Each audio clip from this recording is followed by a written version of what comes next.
Area 51 से एक unknown caller ने radio show host Art Bell को शो के दौरान कॉल की। कॉल करने वाला शख्स हद से ज्यादा घबराया हुआ था, जो अपने आप को एरिया 51 का एक्स एम्प्लॉय बता रहा था। उस शख्स ने आर्ट बेल को एरिया 51 से मुतालिक चंद हैरत अंगेज राज बताना अभी शुरू ही किए थे कि अचानक सैटेलाइट ट्रांसमिशन बंद हो गई और उस कॉलर से राब्ता टूट गया। लेकिन 7 महीनों के बाद उस शख्स की दोबारा कॉल आई।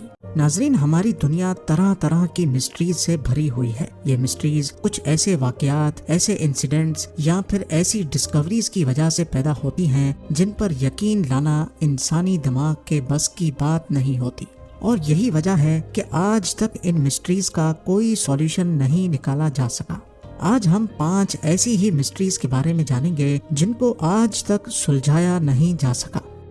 नंबर 5, यूएस स्टेट नेवाडा में 7,500 स्क्वायर किलोमीटर का एक ऐसा टॉप सीक्रेट एरिया है जिसको एरिया 51 कहा जाता है। यहाँ अमेरिका की एक एयरफोर्स बेस है जहाँ पर यूएस मिलिट्री के कई राज छुपे हुए हैं और इसी वजह से इस पूरे इलाके के आसपास भटकना भी इल्लीगल है। जिन लोगों को यहाँ किसी काम के लिए लाना होता है तो पहले उनकी टॉप लेवल पे सिक्योरिटी क्लियरेंस की जाती है और उसके बाद उनको लॉस वेगस से एक स्पेशल जहाज में बिठा कर लाया जाता है और इस जहाज की खिड़कियों से बाहर कुछ नजर नहीं आता। इतनी ज्यादा राजदारी की वजह से लोगों में एरिया 51 के लिए कई अफवाहें जन्म लेने लगी। कई लोगों का मानना है कि यहाँ यूएस आर्मी उन यूएफओज पर रिसर्च कर रही है जो माजी में गिरे थे। कुछ थ्योरीज ये भी कहती हैं कि एरिया 51 में टाइम ट्रेवल, टेली ट्रांसपोर्टेशन और एलियंस से कांटेक्ट करने पर रिसर्च और एक्सपेरिमेंट्स किए जा रहे हैं। हत्ता कि कुछ लोगों का तो ये भी ख्याल है कि 1969 में चांद पर लैंडिंग की शूटिंग एरिया 51 में ही की गई थी। ऐसा क्या है एरिया 51 में जो अमेरिका पिछले 65 सालों से छुपा रहा है? लोगों में एरिया 51 के लिए क्यूरियोसिटी तब मजीद बढ़ गई जब 1997 में एक radio show host Art Bell को एक कॉल आई। कॉल करने वाला शख्स हद से ज्यादा घबराया हुआ था, जो अपने आप को एरिया 51 का एम्प्लॉय बता रहा था। उसने आर्ट बेल को बताया कि उसकी जान को खतरा है और वो अब जो कुछ बताने जा रहा है उसको गौर से सुना जाए। उसने बताया कि अमेरिकन गवर्नमेंट हमारी दुनिया को बदलने जा रही है जिसमें हम आज रहते हैं। उसका मजीद कहना था कि एलियंस रियल में एग्जिस्ट करते हैं और एरिया 51 में यूएफओज को रिवर्स इंजीनियरिंग करके उन पर रिसर्च की जा रही है। अभी वो शख्स और कुछ बताता कि सैटेलाइट ट्रांसमिशन बंद हो गई, जिसकी वजह से उस शख्स से राब्ता टूट गया। 7 महीनों के बाद उस शख्स ने दोबारा आर्ट बेल को रेडियो शो के दौरान कॉल की और बताया कि पिछली वाली कॉल फेक थी और उसने एक मजाक किया था। लेकिन अगर पिछली वाली कॉल फेक थी तो वो इतना घबराया हुआ क्यों था, और अगर ये सच नहीं था तो ठीक उसी वक्त सैटेलाइट क्यों बंद हुई थी? ये स्ट्रेंज कॉल अभी तक एक मिस्ट्री बनी हुई है जिसने एरिया 51 से मुतालिक कई सवालात छोड़ दिए हैं। नंबर 4, ये बात है साल 2003 की, जब चिली के एटाकामा डेजर्ट से सिर्फ 6 इंच लंबा एक हाथ की साइज जितना ढांचा मिला था। ये ढांचा एटाकामा डेजर्ट की एक वीरान बस्ती में सफेद कपड़े में लिपटा हुआ पाया गया। क्योंकि ये सिर्फ 6 इंच का था और इसकी शक्ल इंसानों से काफी हटकर थी, इसी वजह से ये समझा जाने लगा कि ये ढांचा किसी ऐसे एलियन का है जो अर्थ पर आकर वापस नहीं लौट पाया। एलियन होने का अनुमान लोगों में तब मजीद बढ़ गया जब इनिशियल इन्वेस्टिगेशन से मालूम पड़ा कि ये ढांचा किसी 5 से 6 साल के इंसान का है। लेकिन इसकी छोटी सी साइज देखकर इस बात पर यकीन करना मुश्किल था, क्योंकि 5 से 6 साल का इंसान इतना छोटा आखिर कैसे हो सकता है? ढांचा जिसकी तमाम हड्डियां साबित और एक दूसरे से जुड़ी हुई थी और हत्ता के इसके दांत भी जुड़े हुए थे, इसको अगले कई सालों तक एलियन ही समझा जाने लगा।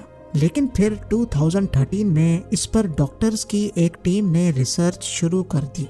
डीएनए सैंपल्स और हड्डियों के कई सैंपल्स लेने के बाद मालूम पड़ा कि ये ढांचा करीब 40 साल पुराना है और ये किसी एलियन का नहीं बल्कि ये इंसान का ही ढांचा है, जो शायद अपने पैदा होने से पहले ही किसी वजह से मर गया था। लेकिन इसकी उम्र 6 साल के इंसान जितनी कैसे हो गई, ये अभी तक एक मिस्ट्री है। नंबर 3, न्यू गिनी आइलैंड्स के जंगलात में एक नहीं 4 मर्तबा अलग अलग जगहों पर एक अजीब जानवर नुमा मखलूक को देखा गया जो किसी डायनासोर जैसा लगता था। इंडिपेंडेंट न्यूज़पेपर PNG की खबर के मुताबिक दिसंबर 11, 1999 को लेक मर्री में कुछ कश्ती सवारों ने एक देव नुमा जानवर को लेक में चलते हुए देखा जिसको उन्होंने डायनासोर जैसा बयान किया। उसके अगले ही दिन एक चर्च के पादरी ने अपने एक साथी के साथ जंगल में वैसा ही एक जानवर देखा। उन्होंने बताया कि वो इतना बड़ा था जितना बड़ा एक डंप ट्रक होता है और वो अपनी दोनों टांगों पे खड़ा होकर दरख्त के पत्ते खा रहा था। उसकी टांगें नारियल के दरख्त जितनी मोटी और उसके दांत इंसान की उंगलियों जितने बड़े थे। इन दोनों वाकयात पर किसी ने ज्यादा ध्यान नहीं दिया, लेकिन फिर 5 सालों के बाद वही सेम जानवर न्यू गिनी के ईस्टर्न आइलैंड पे देखा गया। इस विलेज का नाम रबाउल है जहाँ पे कई लोकल्स ने इस डायनासोर नुमा जानवर को देखा। 3 मीटर लंबा, ग्रे रंग, शक्ल कुत्ते जैसी और पूंछ क्रोकोडाइल जैसी बताई गई। इस खबर ने कई न्यूज एजेंसीज को रिपोर्ट करने पर मजबूर कर दिया और साथ ही गवर्नमेंट ने भी एक सर्च पार्टी बना डाली। गांव वालों का कहना था कि हमने इतना बड़ा और ऐसा अजीब जानवर पहले कभी नहीं देखा, इसी वजह से हमने भागकर अपनी जान बचाई। एक और चश्मदीद गवाह ने बताया कि वो बहुत ही बदसूरत था और उसका पेट 900 लीटर वाटर टैंक जितना बड़ा था। पुलिस ऑफिसर्स की एक टीम को M16 असॉल्ट राइफल्स के साथ जंगल में इस डायनासोर की तलाश में भेजा गया।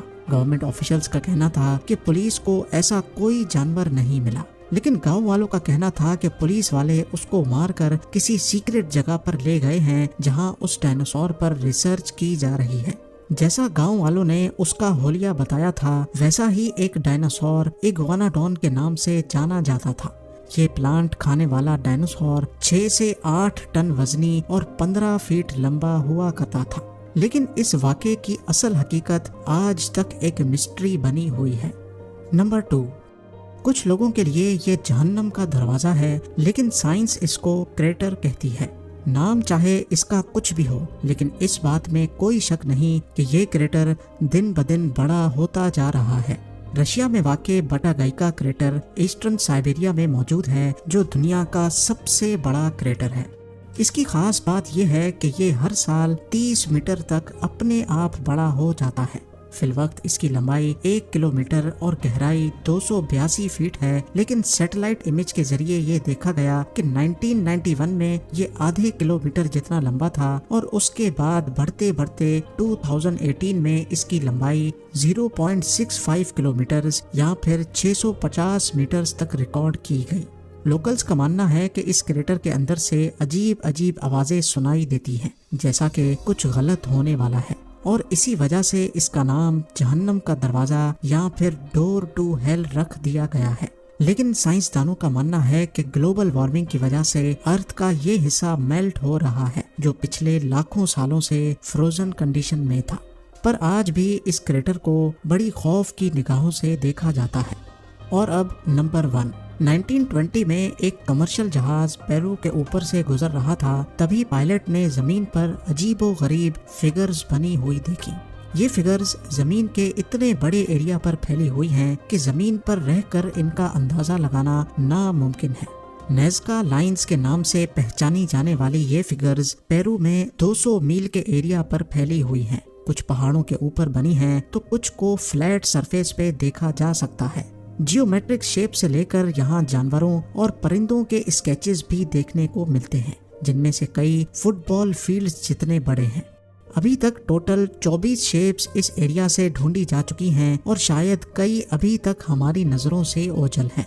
आर्कियोलॉजिस्ट का मानना है कि इनमें से कई स्केचेस को 2 से 2,500 साल पहले बनाया गया था, लेकिन इनको बनाने का मकसद क्या था ये अभी तक किसी को भी सही से मालूम नहीं है। और हैरान करने वाली बात तो ये है कि इतने पुराने स्केचेस आज तक नहीं मिट पाए। एक स्वीडिश राइटर ने अपनी बुक में लिखा था कि ये हजारों साल पहले यूएफओस की लैंडिंग साइट्स हुआ करती थी, जिनको यहाँ रहने वाले लोग एलियन गॉड्स माना करते थे। लेकिन कई आर्कियोलॉजिस्ट इस किताब के दावों को मानने से इनकार करते हैं। ان کا ماننا ہے کہ قدیم دور میں ان جیوگلفکس یا پھر اسکیچز کا مقصد یہاں رہنے والے لوگوں کے رسم و رواج سے جڑا تھا۔ یہ U F O landing pads تھے یا پھر کوئی رسم و رواج؟ ایک بات تو کلیئر ہے کہ نیزکا لائنز نے آج تک سب کو حیرت میں ڈال رکھا ہے۔ امید ہے یہ ویڈیو بھی آپ لوگ بھرپور لائک اور شیئر کریں گے۔ آپ لوگوں کے پیار بھرے کامنٹس کا بے حد شکریہ۔ ملتے ہیں اگلی شاندار ویڈیو میں۔